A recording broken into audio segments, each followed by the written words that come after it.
Hi, I'm Kim Alexis. Today in Paris, Patrick Kelly is showing his collection of spring clothes. Hi, I'm Kim Alexis with your ticket to adventure. I'm Kim Alexis, and I'm here in New York City. We've got a great show coming up for you, so stay tuned. So, I'm here with a Major League Baseball star. You have a lot of different accolades we'll get to a little bit later, but you're also my friend. So welcome, Bret Saberhagen. Thanks, Kim. It's great to be here, and I'm very proud of you. This is kind of cool what you're doing. Oh, yeah. Well, it's something new, and why not start something new at 65? All right. So we're here because change is and should be celebrated. And you have had a lot of change in your life. And so I want you to take me back when you were young. I had a son who played baseball, and I watched how he even attended and sign autographs because people recognized he was a star. Did people recognize that you were special, and did you stand out at a young age? Well, yes and no. So I always tell kids this story because I think it's important to know that when you want to become something or be whatever it is in life, you need to work hard at it. And my first year playing in organized baseball, How old? I was 8 years old. Okay. So back then, now they start them like at 4 years old, and they're just running around catching butterflies and look at the. But 8 years old, and season ended, and I was probably the best kid on the team. We had two guys on that team. Larry Beinfest was still a friend of mine, but after the season was over, I thought I was great, and my mom during the off season said, "Are you going to practice? You're going to get ready for next year." And I didn't pick up a ball or a bat. I was doing other things. Growing up in Southern California, you're outside quite a bit doing other things. So we moved. I had to go to a new league. Nobody knew who I was.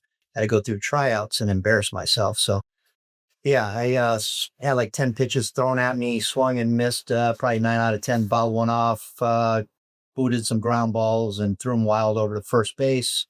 By the time it was all said and done, I was drafted last, but I went home crying that day. And my mom said, if you want to be successful and if you want to be good, whatever you do in life, you need to work hard at it. So I learned a valuable lesson at a young age. And I did know that it had some pretty good talent, but it really happened when I became in high school. So, and when I was going to school in high school in Southern California, Cleveland High School, it was only 10th through 12th grade. We didn't have it. Now it's 9 through 12. Right. And my first year, the scouts were coming out to watch a dear friend of mine, my closest friend, Tony Guerrero. And they happened to see me playing. And so that sparked their interest. So in high school, I was being followed by some major league scouts and universities. And so probably that was the biggest time that I knew that I had some kind of baseball talent. I was always good at it, but that's my kind of. But did you notice that, okay, they're in the stands, so I have to do this or I have to be that way? Because you seem like you're cool under pressure. Well, it's weird. I could throw in front of 50,000 people, and that's never bothered me getting up in the big stage with baseball and that. But it's taken me a long time to get comfortable going up and talking in front of people. So that's something that I've had to deal with. So it's strange. Yeah, I can get questions and answers. And fortunately, my BW, my beautiful wife, has helped me with BW. talking in front of people and get prepared for the speech or whatever we're doing, wherever we're going and stuff like that. So I feel a lot more comfortable doing it now, but it was very tough for a period of time. And I don't know what it was. I guess it was just kind of a natural thing that it was my realm, I guess. Okay, but you are a MVP at the World Series. To pitch in a World Series and to become an MVP, obviously you had to be cool under pressure. Well, yeah. And again, 21 years old when we won the World Series. So I didn't know any better. I don't think, Kim. I guess that could be good. So go back a little bit. So you were drafted at 19. Take me through that. How was that change in your mind? Because we're talking about change equals strength. Right. I came out of high school and I decided not to go to college. I wasn't very great with academics. I went to school to socialize and play baseball, and I did those two pretty well, but all the other stuff I wasn't too great at. Drafted, went to minor league the first year, and Played in single A, got called up to double A. The next year I got, as a 19-year-old, I'm in big league spring training camp and called me in the office. I was hoping to go to the triple A team and not go back to double A, which I finished up with. And Dick Hauser, the manager at the time, said, we're going to take you with the big league team. And I was like, okay, that's better than triple A. Exactly. So went to the big leagues. At first week, I turned 20 years old, April 11th, and in 1984. And so for the first week of big leagues, I was 19 years old. So I like to talk to, again, going back to the kids who I talk to, younger people coming up, pulling to aspire in baseball, and let them know that, at 19 years old, I was throwing a baseball in the big leagues. And honestly, the big part when I came to the big leagues, and it was our first practice that we had before the season started. Right. My biggest awe moment was walking from the clubhouse. Well, actually, first coming into the clubhouse, the big league clubhouse, and then going from the clubhouse to the field and just seeing that cathedral of Kansas City and before our first game. But it happened very fast. Yeah. We went to the playoffs that year in 1984 and lost to the Detroit Tigers. They ended up winning the World Series. And the next year we came back and had the same nucleus of guys and just put it all together. And I was fortunate. I had Mark Gubazoff, who came up with me, and he was 21 at the time. So that was kind of my person that I hung out with, because we had some older guys, some veteran guys, and we all, don't get me wrong, we all hung out together in that, Right. but Mark and I were kind of the inseparable. We lived together. We shared an apartment. We can go into living with George for a period of time, but George finally had to kick us out, George Brett, because I was the crazy one. You were the crazy. I was going into his wardrobe, taking his shirts. I was driving his car, was helping myself to whatever was in the refrigerator, along with the Dom Perignon. You weren't restocking things? Yeah, no. You were 21. So, and Gooby, on the other hand, the Philly boy, he sat back and wouldn't say anything. And then back then there was no cell phone. So after about 3 weeks of being there, we lived with him for the first month. He said, George, is it all right if I use your phone? I said, yeah, go ahead, use it anytime you want. And anything else he has. Oh, how funny. Yeah. And George lives here. Yes. Yeah, he's here quite a bit of the year as well. Okay, so the World Series, I mean, just to understand the inside of your head, I don't know a ton about baseball. I was a baseball mom, and my son did pitch. My youngest, Noah, pitched a little bit. I remember I was so superstitious, by the way. So if he was pitching well and I'd just gone to the bathroom, I'm like, I can't move from the spot. And I'm like, wait a minute, I am not superstitious. I'm a Christian. Like, so it's like, what is wrong with me? But, I'm sure your parents were great parents and went to all your games, and that support must have been great for you. Well, my mom, yeah. So Dad, we can talk about that a little bit too, towards talking about the family stuff. But I know we talked about that before we got on the air. But yes, my mom was a crazy one. She Crazy good. Crazy good. Yeah, she was the president of the men's board for our little league team. She umpired, and she actually kicked somebody out of the stands for yelling at her. She used 4-letter words like it was nobody's. Oh yes, a truck driver. No, she wasn't a truck driver, but that's the mouth she had. Yes. But I guess a very, very proud mom. I know later on in life, she could tell people that she knew that I was going to be a big leaguer from early on. And is like, Mom, I don't think anybody knows that their son or daughter is going to go on to play professional or whatever it might be. So, she was very proud of what I did. And the one thing that she would always yell, she didn't know a whole lot about pitching. Fortunately, I was around some really good coaches at a young age, and they gave me good fundamentals. But the one thing I could hear in any stadium, if I'd throw a ball or if something happened, like the go-to was bend your back. So you could hear that from the stands. What did that mean? That just followed through, I guess. But it was just her way of letting me know that, I maybe need to get my crap together or something. Oh, right. She's coaching you for this. My sons would have been horrified if I did anything. Yeah, but I remember her saying she was never really nervous. She always felt like I had the ability to to do well in a game. Now, me, on the other hand, of being a dad and watching my boys and kids and going through baseball, football, and all that stuff, I would get very nervous for them. I wanted them to do well. And you always want your kids to do well, perform well. And, last thing you want them to do is come home with tears or being dejected, because some of them would have the cure. It does. It really does. And that's what motivated me was, if I was winning and I was pitching well and I win a few games in a row, it would be tough for me to motivate myself to go in the weight room and do a little extra or run a little extra. But when I struggled and I got my tail kicked a few times in a row, I worked even harder.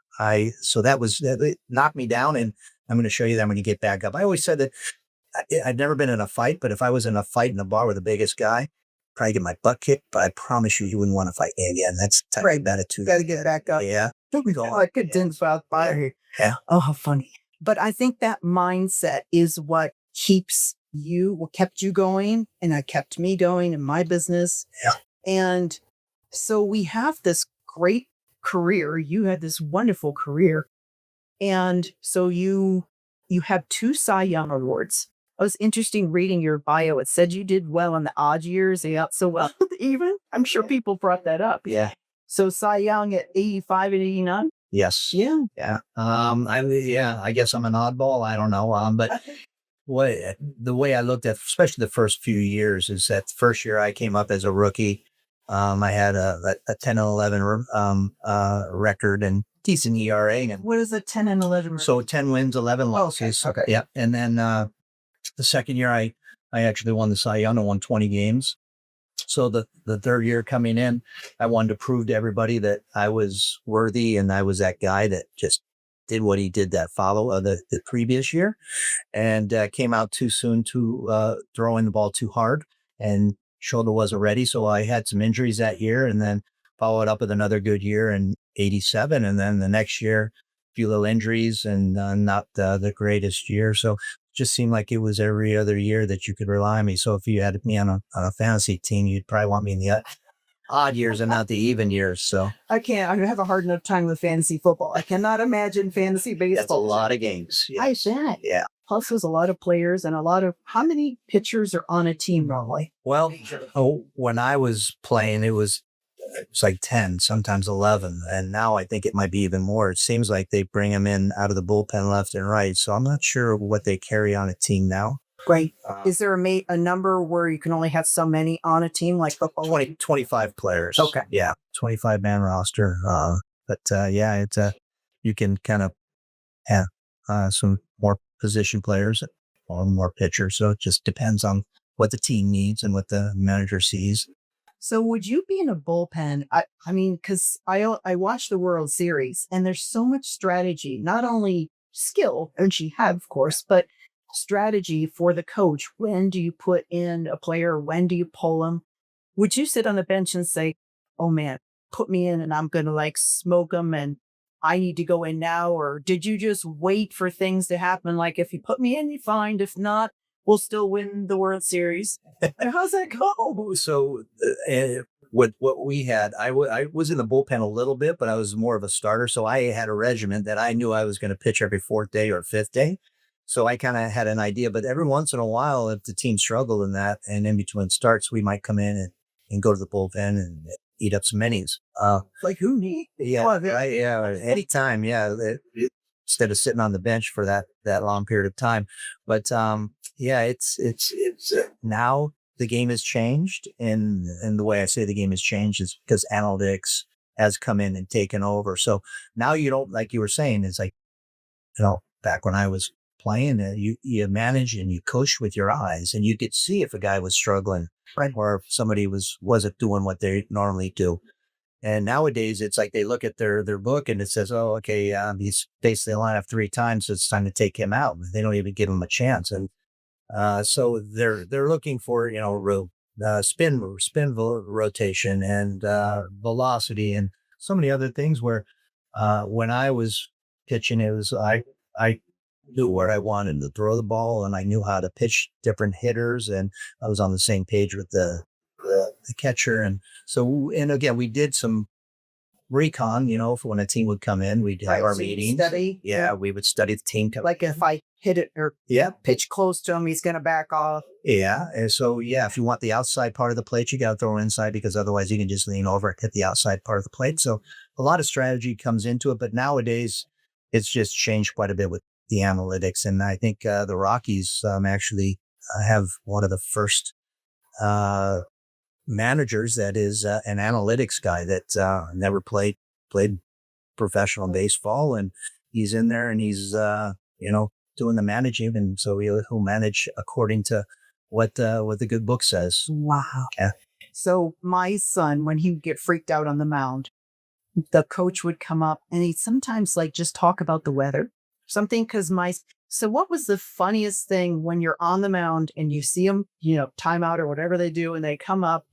Did they ever talk to you about the most bizarre things instead of baseball, like to loosen you up, or were you just a cool cucumber? Well, again, I wanted, I was one of those players that wanted to be kicked in the pants a little bit, like we were talking about. I get knocked down and I wanted, come back and really show that I can do whatever I need to do. So I would mainly when the pitching coach comes out to talk to you. When it's the manager, he's usually got his hand out. It's like, give me the ball, you're done. Right. But when the pitching coach comes out, he's usually probably talking about the situation where we have the hitters and what we want to do with this particular hitter that's coming up that you're facing. Maybe you want to try to get a jam shot in the pop up, want to get a strikeout in this situation, trying to get a ground ball for a double play. So pitching coach would come out and talk to you about that and just remind you about what he's hitting and what he's not hitting at that point in time in the season. Because some players go through some slumps throughout the season. So it's just a reminder of what we really want to do with this particular hitter, or maybe pitch around him and worry about the guy that's on deck. So there's a lot of things but no, George came up to me one game and again, George Brett, he was playing third base and it was the later part of the game and 2-1 game and a couple guys on, and he came in and kind of gave me a little ass chewing. Basically said, if you want the bullpen to come in and screw up everything that you've done up until this time, then just keep throwing the way you are. Otherwise, get your crap together and let's get these guys out. Uh-huh. So that was more the pep talk that I needed, is like kind of bear down and get your stuff together. Oh, that's cool. So as you progressed in your baseball, of course, injuries start to come into play. So how do you handle that in your mind? So here you have this great career, you have all these wonderful awards. People are expecting a lot. You're expecting a lot from yourself, it sounds like. So what would happen when you would because you can't push through some of these things, right? You're injured and sometimes you have to back off. Oh, I tried. Yeah. I did. Well, again, rehab started early on my career in 1986, my third year playing, and tendonitis in the shoulder. So you take some prednisone, you're doing anti-inflammatories to get the stuff out of the shoulder. I had a knee or a meniscus torn when I was with the Mets.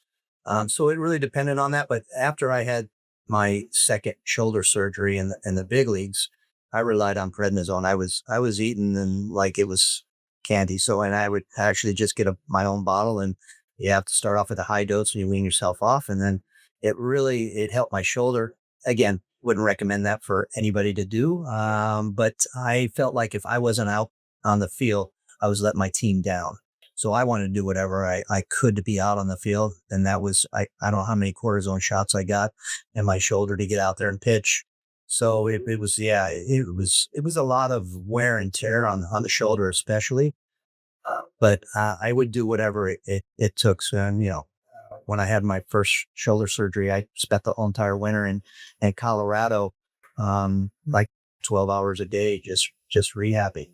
And were you married with kids then? No, I had kids, but wasn't married. Oh, okay.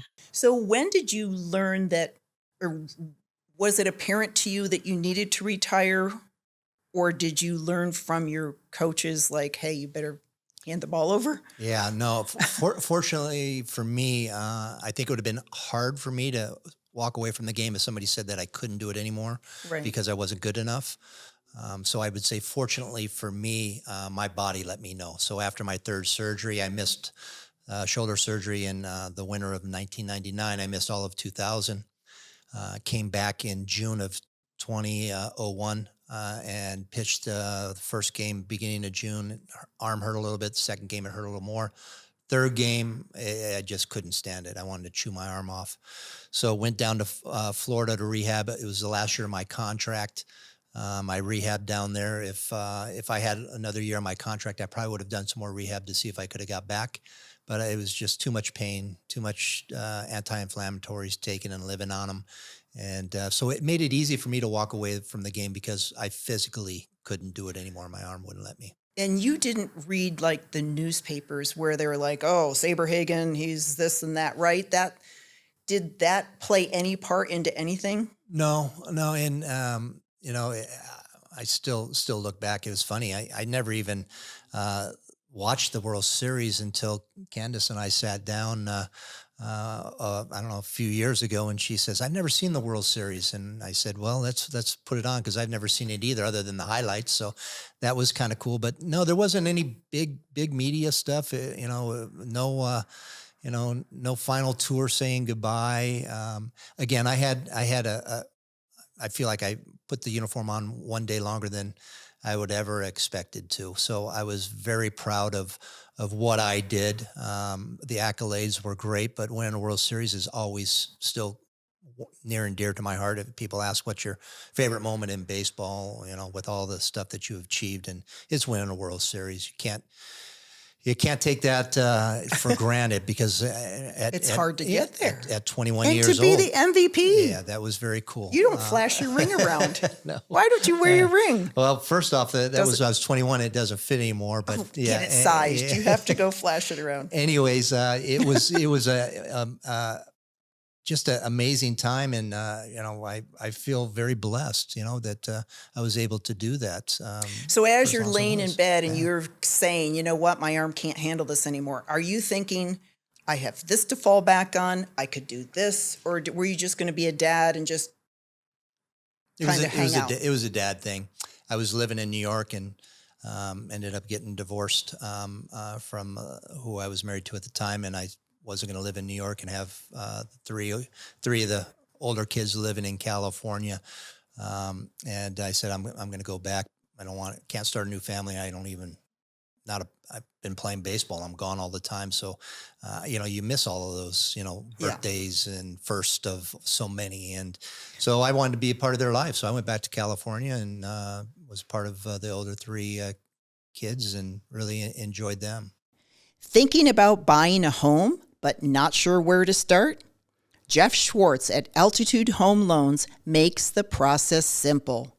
From application to closing, Jeff helps you find the best loan for your financial goals and keeps everything moving smoothly because the right team makes all the difference. Ready to get started? Apply today with Jeff at Altitude Home Loans. You didn't get divorced because she said, oh, you're not going to be a star anymore? No, it had nothing to do with Okay. that. It was me. I know wives that are like that. Yeah, right? no. It had more to do with me, and my family was always kind of put on the lower shelf, and she had a big Italian family, and it was always a kind of more about her family and spending holidays there and doing stuff. Of course, the kids would come in and spend some time with us, throughout the year. But I really wanted to be a big part of their life and not a little sliver. So from did you time to time. coach them? I did. I ended up coaching for a couple of years. And that wasn't for you? Or The parents ran me out. Is that crazy? The aspect of coaching I was so excited about. But it turned out to be about 10% of what I did because I was in charge of 3 teams at the high school. So the varsity, the JV, and the freshman team had to get coaches, had to try to get them paid because the stipend for coaching is like $2,000 for the year.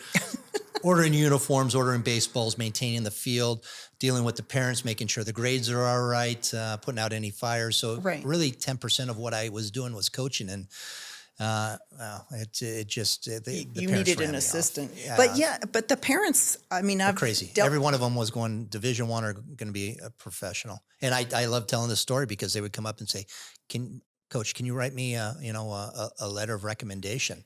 It's like, I can write you a letter. I'll write anybody a letter of recommendation. Now, Right. depending on where you're going, if you think you're going to a Division One and you're not a Division One, it's my reputation on the line. So just know that if whoever you're sending this letter to, I'm going to tell the true story about you. So Right. yeah, I'm not going to sugarcoat, oh, this kid's the best and you need to have him in your program where, he's cutting class and he's not Right. a good teammate and he's not the greatest talent. So I didn't have too many kids asking me for recommendations. But that's smart. That's smart. Yeah. Yeah. So after that, then when did you meet Candace, your wonderful current wife? Yes. Candace and God did an amazing thing and put us together because I think we both needed each other at the right time. We met in 2018 and, we met at a charity event actually. So she was one of the sponsors for the event when she was doing her profession in the medical field, and I was there as one of the celebrities, saying hello and Playing golf, playing some golf, right? Yeah, Playing some golf. and so actually, our friends were trying to put us together for a period of time, and we were in the same building at multiple times, birthday and that, but we never were physically introduced. So, coming back from this particular charity event in May of 2018, is that correct? So we were coming back on a friend's plane. I was going to Kansas City and she was going back to Colorado with them, but they were dropping me in Kansas City. So we hit it off in the lobby and we sat on the plane next to each other and just kept chatting. And I kind of wish I would have gone back to Colorado at that time, but she agreed to see me again. And it was kind of, I would say love at first sight. And it was just the chemistry that we had. It was beautiful. Yeah. Yeah. How long after did you get married? It was like 7 months-ish. Oh, there you go. That's kind of like my 8 husband and months. I I'm too. getting the word 8 months. 8 months. I was close. Right. We got married February 16th, me with dates and all that stuff. So it was close to Valentine's Day. Worked out perfect. So when There the you go. Valentine's comes around, I can always remember it's our anniversary. Oh, so that's well. 7 beautiful years. That's good. Yeah. That's good. But you're pretty good with stats. It's amazing how you baseball guys with all your numbers and your stats. It's fun. It's fun at times. Yes. So now again, you have another change because you and Candace run something called Sabes Wings. So talk to me Correct. about the wonderful charity that I've gotten to go and Yes. be a contributor of. Well, thank you again for being a part of Sabes Wings now and being the fashion. Yeah, we have a fashion show and I MC yes. the fashion show. That was amazing, and you're coming back this year. Yes, I am. Perfect. Yep. So we went through an experience with Candace. So before we got married, she was coming to Chicago to break up with me.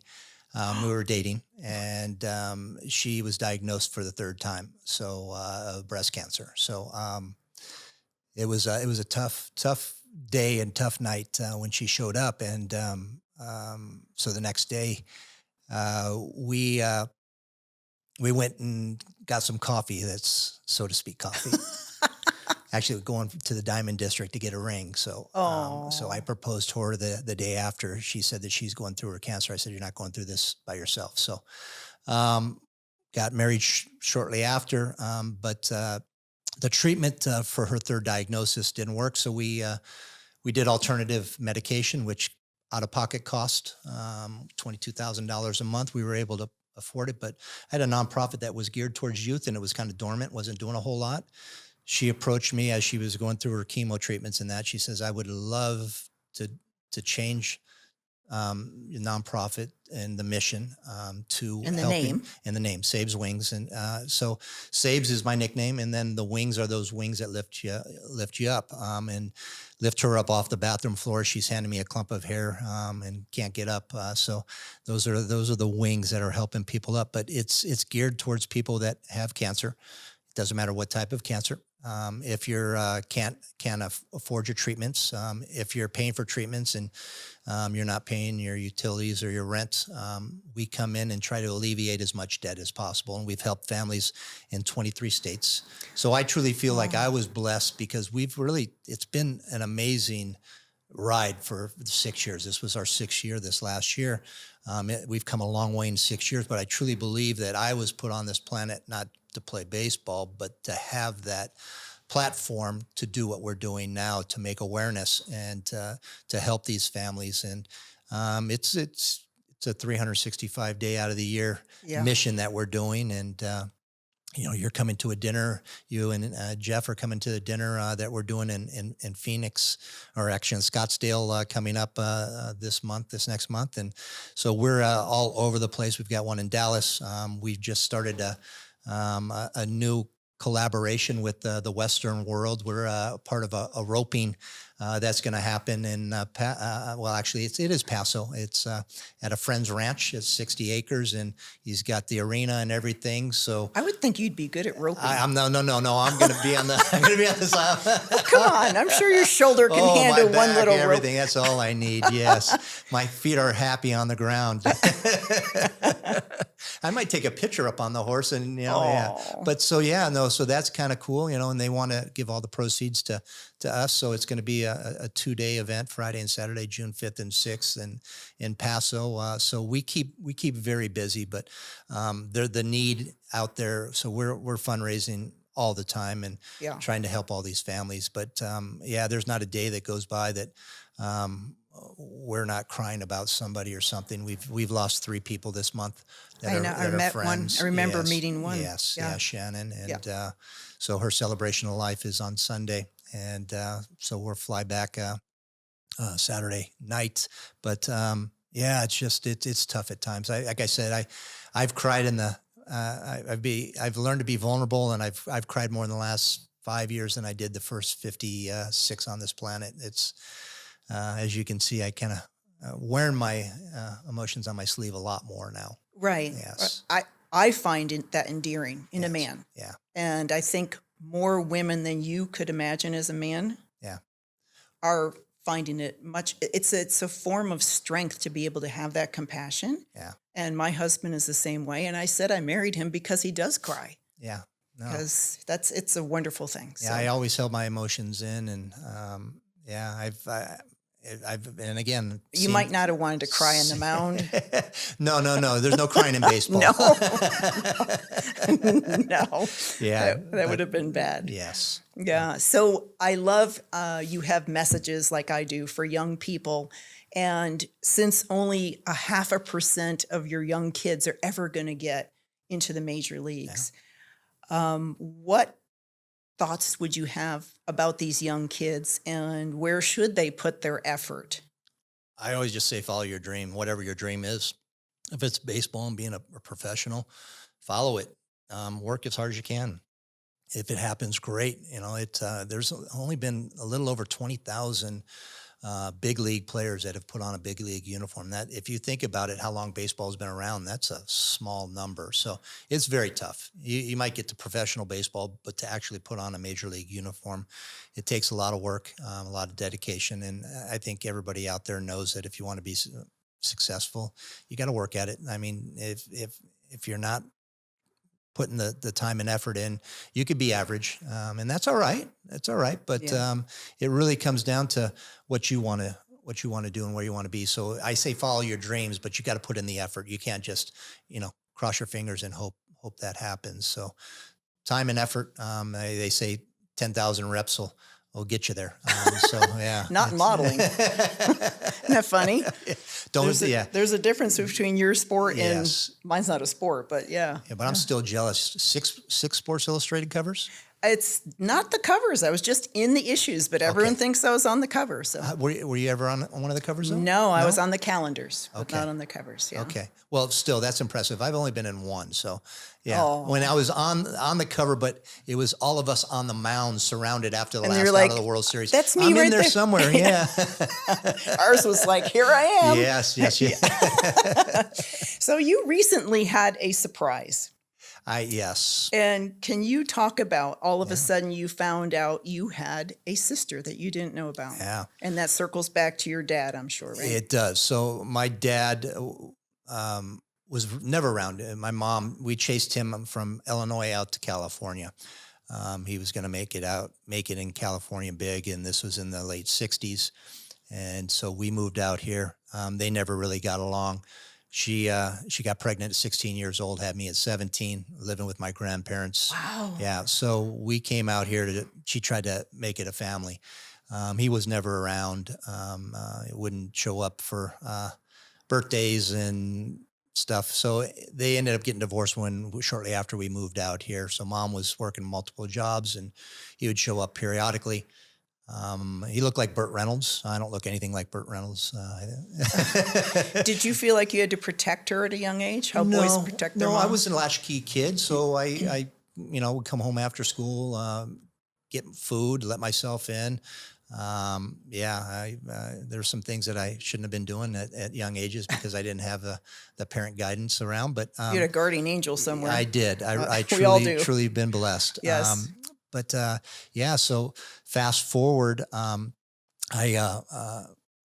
Candace gets me a 23andMe to do a DNA. Oh, okay. And again, more for medical history and stuff like that, and see where everybody's at. And lo and behold, that the Saberhagen name doesn't show up, and it has a lot of German in it. And so I go back to my mom after I get my DNAs back and said, "What's this 50-something% German?" And she paused and for about good 30, 40 seconds. And she said, "Don't tell the effing kids. But when I was dating your dad, when I got pregnant, he was cheating on me. And so I cheated on him with his best friend. So I tracked down David Keeter, who she was slept with. So I tracked down David Keeter. He says, "No, I never slept with your mom." It's like, okay. So come to find out his son is living in Colorado, and we're there. So we go do a DNA swipe, Knock on the and door? No. comes back negative. And so I start thinking to myself, well, maybe he's not really his son and I'm his son. And maybe, I don't know. So I just kind of let it go. And a bunch of years later, my mom actually passes away. And I decided to do another DNA test because on his deathbed, he told one of his relatives that I did sleep with. Will you let Bret know that I did sleep with his mom? So that strikes in to do ancestry. So when I do ancestry, it comes back all these matches, and some of them are out of Ohio, and I didn't have any ties that I knew of in Ohio. And so just kind of let that one go and didn't really follow up on stuff. And then Thanksgiving 4 years ago, I get a message through social media saying that if you want to know who your father is, I can give you some more information. Wow. So, yeah.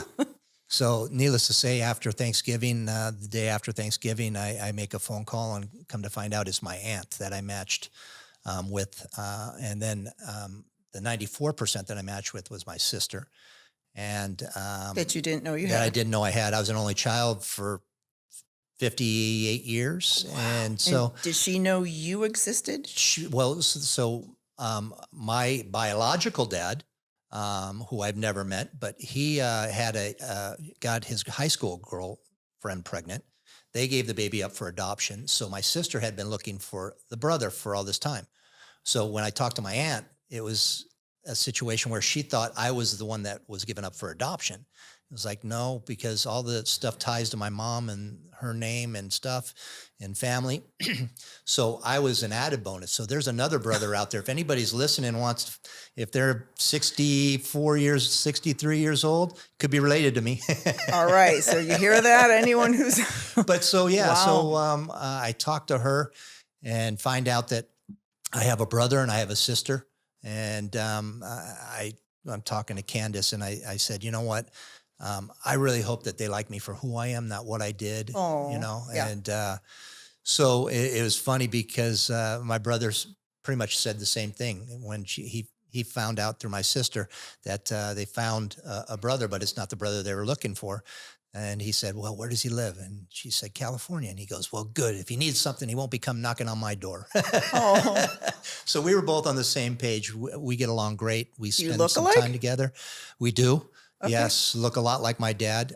My dad passed away at 28 years old, died on the golf course, got struck by lightning at 28 years old, wasn't supposed to be there.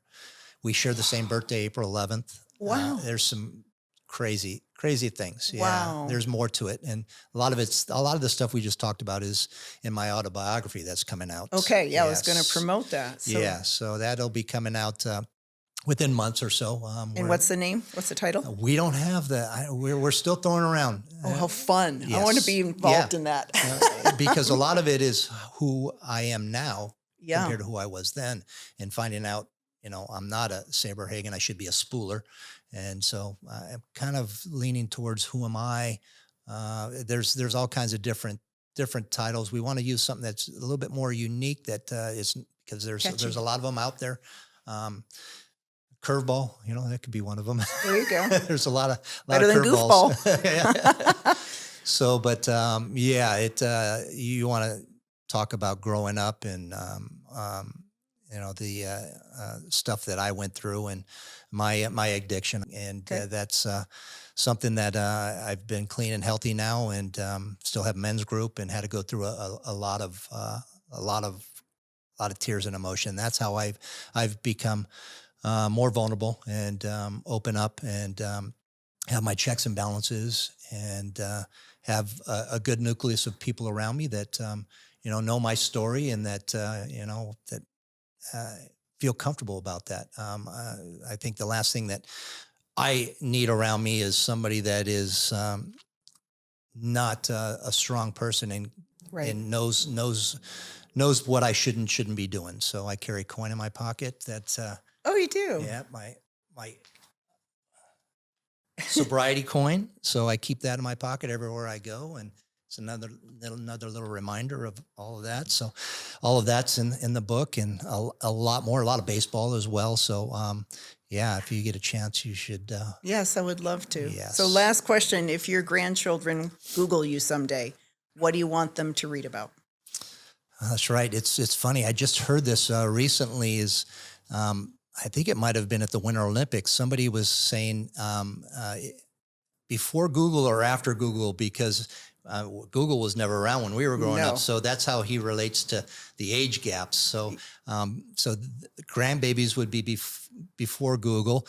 And you know what? I really want them to, I think they'll get a lot out of the book, and see the person that I've become, not the person I was. I want to be remembered as somebody that got help when they needed it, and Right. there's help out there, Right.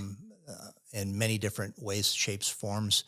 I know somebody just passed away recently, and they killed themselves, and it's something where there is help out there. So it's tough to say that you need help, and it's not a bad thing to have people around you that kind of push you in that direction. It Right. might not be an easy discussion to have, but it could be an important one. Right. So know that there is help out there, and just want to be remembered as somebody that is open and honest. Yep, I love it. Well, thank you so much, Bret. It was Thanks, wonderful.